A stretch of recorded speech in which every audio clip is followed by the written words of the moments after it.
When I first got the trailer home, one of the first things I noticed was how bad the winch cable was. It was very rusted and frayed, and the winch itself could barely turn.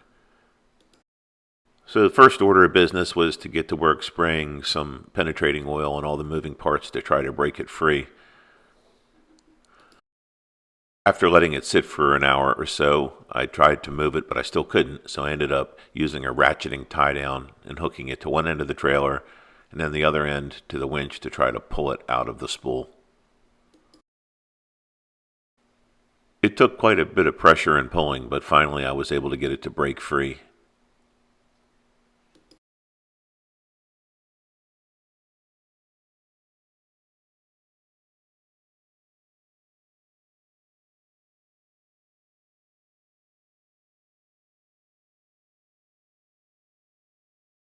Here's a shot of the old cable, and as you can see, it was pretty bent up and rusted, which was fairly normal. It probably was the original one, so that meant it was 30 years old. I decided that I was going to use a strap instead, which seems to be as strong, if not stronger, and just more resistant to the effects of salt. Since I had everything apart, I took the opportunity to rebuild the latching mechanism that shifts it from forward to reverse, and also it's a two-speed winch. So I got the little rebuild kit that has a new spring and a new pawl in it. I was also able to break free the plastic handle that was on the winch lever and then coated everything with white lithium grease.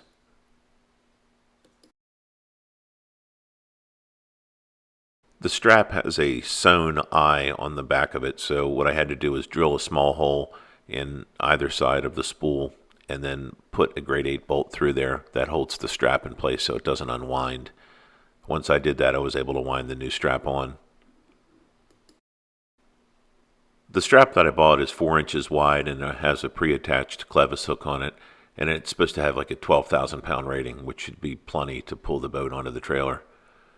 Here you can see that eye that's sewn onto the end of it, and then there's the grade 8 bolt that I passed through to hold it in place on the spool. Once I got everything in place, I put a washer on both ends and then a lock washer to hold it in place, and then wound the new strap on, making sure that I wound it underneath of the bow roller.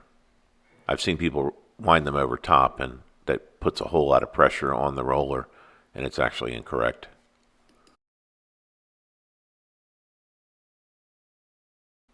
Once the strap was installed, it was time to put on the new bow roller. There was not one on there. I guess there used to be, but it had probably just crumbled off. So I removed the old bolt, which was on pretty good, and then went to install the new one.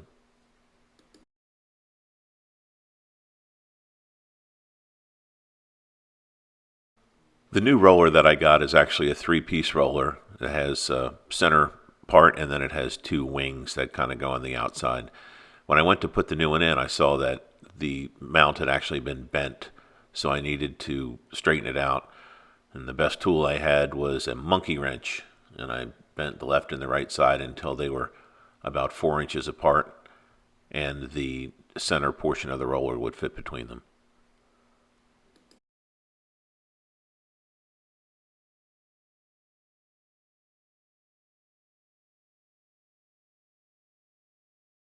Once the sides were bent out enough, the centerpiece fit right in, and I went to put the side pieces on.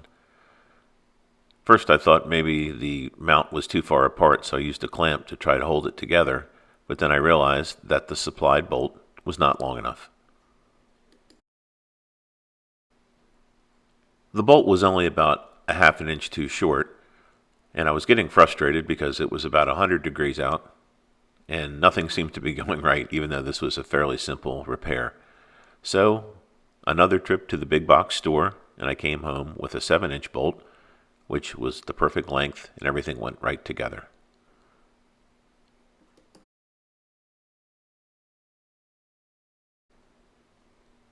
I bought a galvanized bolt and washer and nut for it and put it all back together. It's very satisfying when something actually works the way it's supposed to without something else going wrong. But I got everything in place and then tightened it all up, and that was that. I still have to install the hydraulic brake lines and then put the new carpeted bunks in place, and then I'll be done. I guess now I need to find a boat.